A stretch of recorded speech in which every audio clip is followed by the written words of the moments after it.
Get your popcorn ready, everybody. Welcome back to First Take, coming to you live from the Seaport District at Pier 17, brought to you by Chase. So we just heard Stephen A. delivering a passionate response to critics of his takes on Colin Kaepernick. One of those critics is a Hall of Famer, friend of the show, Terrell Owens, who joins us now.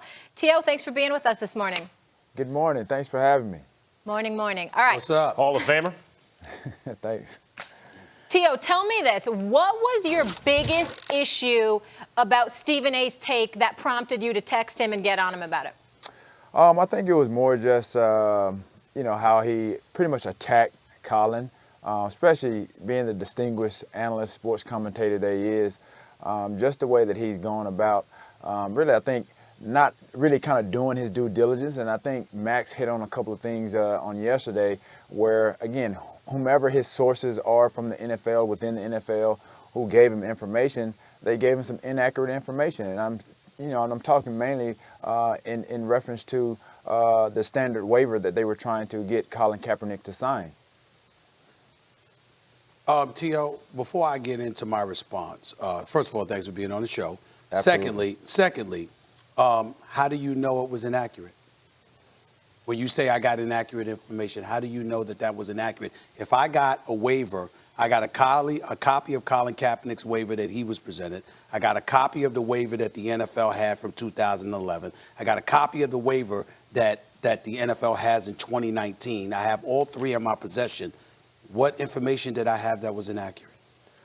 Well, I think just the information that was inserted into the waiver that they not initially, but they wanted him to sign. It was obviously different than the standard waiver. I think obviously he did a great job of having his representatives review that, and upon going into the workout, he realized that, yeah, he was going to put himself in harm's way had he signed that waiver. I think you guys discussed it.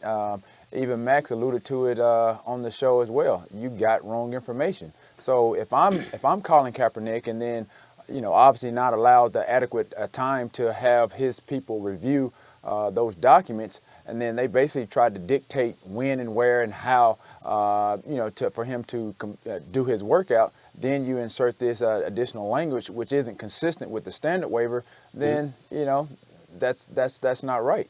Well, a couple of things. Let me speak now. And Max, please forgive my indulgence. I just need to Go talk. ahead. I need to talk T.O. to T.O. and at you. I need to talk to T.O. one-on-one on this one. Here's the deal, T.O. First of all, I appreciate your perspective. I get all of that, all right? And I understand. I'm not offended by anything that you're saying. Let me make sure I say that, number one. Number two, when we talk about the waiver, understand that I read on the air the difference between one waiver and the next. So the very thing that you're talking about that was omitted from the previous waiver that Colin Kaepernick had signed years ago, I actually read and highlighted where the difference was. So I don't think I was inaccurate. What I was saying was I understood exactly, and I highlighted the difference. All I was saying was that at the end of the day, Colin Kaepernick said that he wanted a workout with the NFL. The opportunity was granted to him. Was it ideal? No, but it was granted to him. Now, I want to get to a deeper subject because this is where you and I need to have this discussion. And I think it's incredibly important. And Tamale and Max, I would say to both of y'all, I need to have this conversation right now, at least for the next couple of minutes, from one black man to another. Do you? Yes, I do. Here's the deal, T.O., that I want everybody to understand. When it came to Colin Kaepernick, the one thing that I did not highlight is that Max might have gotten his information from the Colin Kaepernick's camp, which, Max, you did say, correct? Correct. Okay.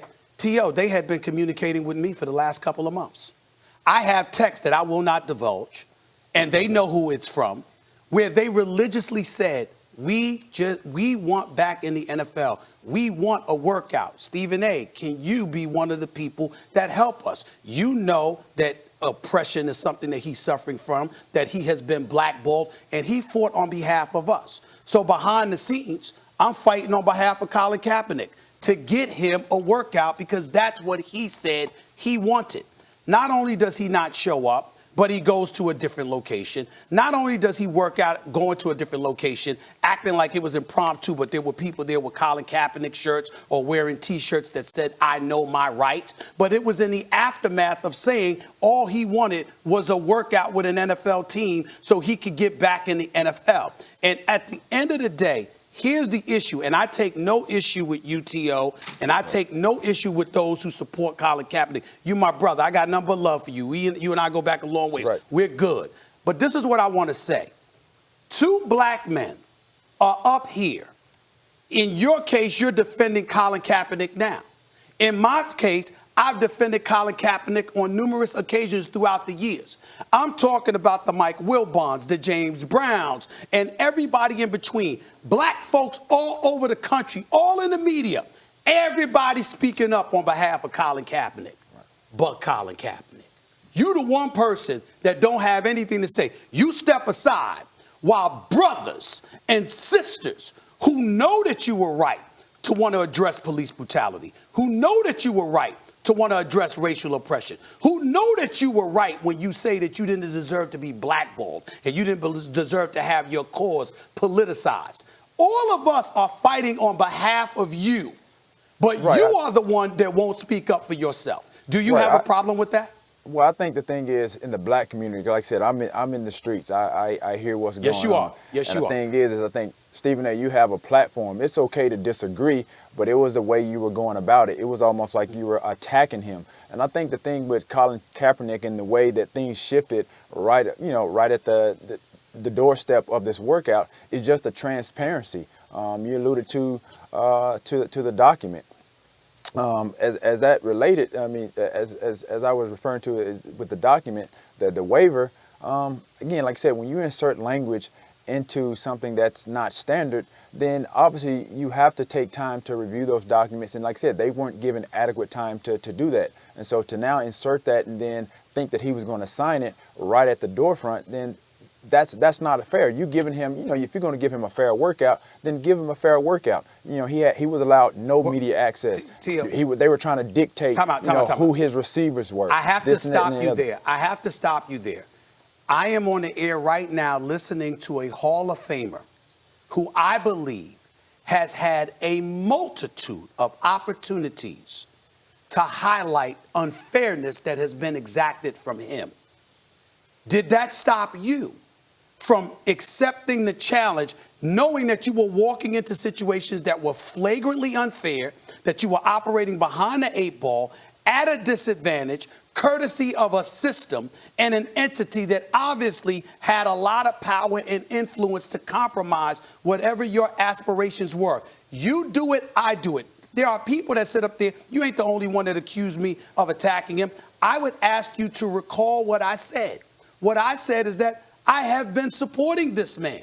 What I didn't support was you sending, not you, meaning him, sending the message that everything has to be ideal and everything has to be fair in order for me to embrace the challenge to acquire what I have been behind the scenes through my camp telling everybody I want. If you don't want to work out, that's fine. If you think it's unfair and you want, and I know, Max, you want to get in, I'm going to bring you in. Yeah. And you don't think it's fair, that's fine. And you want to get your lawyer, and your lawyer wants to stand up there and say, this waiver is an issue. We are ready to work out, but not until they alter this waiver, etc. That's different. But to not do the workout, to change locations, and then to go and give a speech to the media without taking any questions, any inquiry as to what's really going on, you are leaving others to surmise what the hell happened. Can I and answer I don't that think real that's quick? fair. Tio, do you mind if I jump in, Tio? Yes, before you do that, but go ahead, what I wanted is transparency, Stephen A. And that's like I've done it. I've had incidents throughout the course of my career, and then there have been times where I've gone into interviews where I've done an hour and a half, 2 hours of an interview, and then they break down and they edit, and then you guys get on the show, and there's a panel of people, and then they break down whatever clips that they show. They're not showing the entire hour and a half or 2 hours of that interview that I've done. So what he wanted was transparency for people to see the full workout, to see the full Colin Kaepernick. Again, you mentioned obviously Max is going to get in here, and like I said, I'm in the streets. Max almost seems blacker than you, Stephen A. with what he's coming, with his commentary. With all due respect, my brother, I'm just saying, dog. Wait a minute, wait to finish. I'm just saying. I'm gonna check you right now. You don't cross the line. I'm just saying. Tell me. Wait a minute. You don't cross the line. First of all, like I said, you, Colin Kaepernick, Eric Reed, any of y'all that want to debate me in front of black people and talk about what's best for black people, name the time and place, I'll show up. I don't want to hear, what's the definition of blackness? Is there a definitive definition of blackness? Why are you giving the impression that because I don't march lockstep with every single thing that Colin Kaepernick wants? Okay, excuse me. Hold on, wait a minute. I'm not agreeing. Wait a minute. I'm not agreeing with everything that Colin Kaepernick has done. I'm not saying that, but you said, you just sat up there and used an expression, more blacker. Excuse me, I'm from Hollis, Queens, New York City. You ain't the only brother out there that's in the streets. I'm in the streets every day. I get it. And so let's be very clear. And you damn well know that's the truth. And so my point to you is this. Again, I'm not going to disrespect you. I'm not going to go that route. But based on just what you just said, this is supposedly Stephen A. and T.O. going at one another. Did you know that I invited Colin Kaepernick to give him this platform for the entire 2 hours? I said, you can edit the damn show. You can have it live. We can talk whatever you want to talk. The floor is yours. I also gave that invitation to Eric Reed. I know people at other networks that has given Colin Kaepernick that same thing. They disagreed with him to some degree. Are you questioning their blackness too? Come on, man. There's certain things that's crossing